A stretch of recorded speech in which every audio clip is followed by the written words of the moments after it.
Okay, अब आते हैं क्वेश्चन नंबर 6 की तरफ। ये भी सिमिलर है क्वेश्चन नंबर 5 के, बस थोड़ी सी आपको इसमें डिफिकल्टीज होनी है। सो अब यहाँ पर हम इसका एलसीएम लेते हैं। पहले x minus 3 as it is आ जाना है क्योंकि ये अलजेब्रिक फॉर्म के अंदर है। सो हमने इस डिनोमिनेटर को इस डिनोमिनेटर से मल्टीप्लाई करवाना है, तो यहाँ आपका ऐसे ही x माइनस 4 आ जाएगा और ये भी एज इट इज आ जाएगा x माइनस 3, और ये आपने ऐसे ही लिख देना है, ठीक है।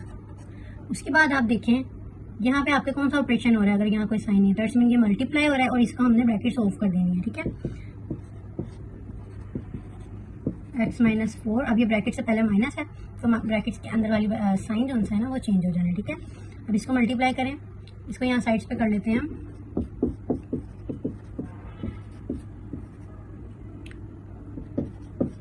-3 into x minus 4, x square minus 4x minus 3x और माइनस माइनस प्लस 3 4 ज़ा 12, ओके।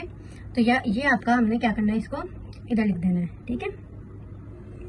अब आप यहाँ से कर लें, माइनस माइनस प्लस होते हैं ना, तो ये आपका बड़ी वैल्यू के साथ माइनस है, तो यहाँ पर 7x प्लस 12, ठीक है। अब हमने इसको यहाँ लिख देना है, x square minus 7x plus 12, okay. 2x minus 9 is equal to, अब देखें यहाँ प्लस माइनस माइनस था, ये कटिंग हो गया था, और यहाँ भी आपका प्लस माइनस माइनस था, 4 में से 3 गए, 1 आना था, और आपकी बड़ी वैल्यू के साथ माइनस था, -1 आना था। इसको हमने इस तरह लिख दिया, ठीक है। अब आप यहाँ देखें क्या हो रहा है, अब देखिए यहाँ पर आपका डिवाइड हो रहा है ना, तो इस साइड पर आके ये मल्टीप्लाई हो जाना है, और ये डिवाइड हो रहा है तो इस साइड पर उसने जाके मल्टीप्लाई हो जाना है, ठीक है। So 2 into x square minus 7x plus 12 is equal to, ये -1 था और ये आपका डिवाइड आके इधर आके मल्टीप्लाई हो जाना है, x माइनस 9। अब आप इसको आगे सोल्व करते हैं, 2x स्क्वायर माइनस 2 7 ज़ा 14x plus 24 is equal to, और -1 को जो हमने x से मल्टीप्लाई किया तो -x आया, ठीक है।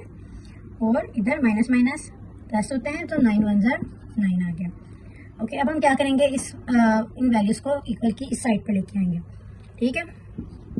2x square minus 14x plus 24, यहाँ पे प्लस आ जाना है x और यहाँ पर आ जाना है -9, ठीक है, क्योंकि ये इक्वल की उस साइड पर था। अब हम इनका करते हैं। अब देखिए जैसे यहाँ पर आपका -14x है और यहाँ पर आपका जस्ट सिंपल x है, तो 14x में से जब हम 1x को माइनस करेंगे तो यहाँ पर आपका आ जाना है 13x आ जाना है, और इसकी कोई वैल्यू नहीं है, यहाँ माइनस आना है क्योंकि बड़ी वैल्यू के साथ माइनस था, तो 2x स्क्वायर, ठीक है। और ये देखें प्लस माइनस माइनस 24 में से 9 गए तो आपके आते हैं 15 इज इक्वल टू 0। अब यहाँ देखिए स्टार्ट होती है इधर से गेम, ये आपकी क्या बन गई, स्टैंडर्ड इक्वेशन बन गई, ठीक है। तो हम इसको कन्वर्ट करेंगे फैक्टराइजेशन के अंदर सॉल्यूशन सेट लाने के लिए। तो ये आपकी इधर आ गई क्वाड्रेटिक इक्वेशन, ठीक है। अब हमने क्या करना है, इस फर्स्ट वैल्यू को लास्ट वैल्यू से मल्टीप्लाई करना है, तो इधर आपका आया 30x स्क्वायर।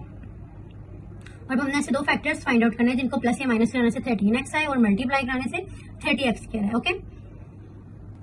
सो यहाँ पर हमने फाइंड आउट किए हैं फैक्टर्स 2, 10 और 3। 10 को जब हम 3 से मल्टीप्लाई करते हैं तो आपका 30 भी आ जाता है, और इसके अलावा 10 और 3 को प्लस करेंगे तो आपका 13x भी आ जाएगा। तो आपकी first value as it is आ जाती है और लास्ट वैल्यू भी एज इट इज आ जाती है।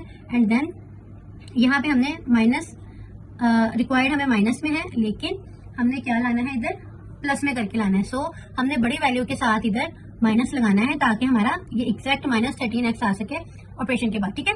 अब देखिए -10 और दूसरी आपकी क्या आती है 3, -3x, -10x और -3x। अब ये देखिए माइनस माइनस प्लस भी हो जाने, और जो साइन आना है वो ये वाला भी आ जाएगा, क्यों, क्योंकि बड़ी वैल्यू के साथ आपका माइनस का साइन है, ठीक हो गया। अब आप देखें इन दोनों को इनमें से हमने कॉमन निकालना है। सो इसमें कॉमन आपका है 2x, x माइनस यहाँ पर आ जाना 5 and then 3x plus minus plus minus होते हैं, तो यहाँ भी आपका माइनस आ जाना है अंदर, और 3 5 ज़ा 15 हो जाना है, ठीक है। अब जो ब्रैकेट के अंदर है वो एक दफ़ा लिख देना है, और जो ब्रैकेट के बाहर है उनको भी ब्रैकेट में लिख देना है। देन इनको आपस में क्या करना है, x minus 5 is equal to 0 करना है, और 2x minus 3 is equal to भी 0 करना है। तो x की वैल्यू इधर आ गई 5, पॉजिटिव 5, और यहाँ x की वैल्यू आ गई 3/2। तो सोल्यूशन सेट आपका 5 3/2 है।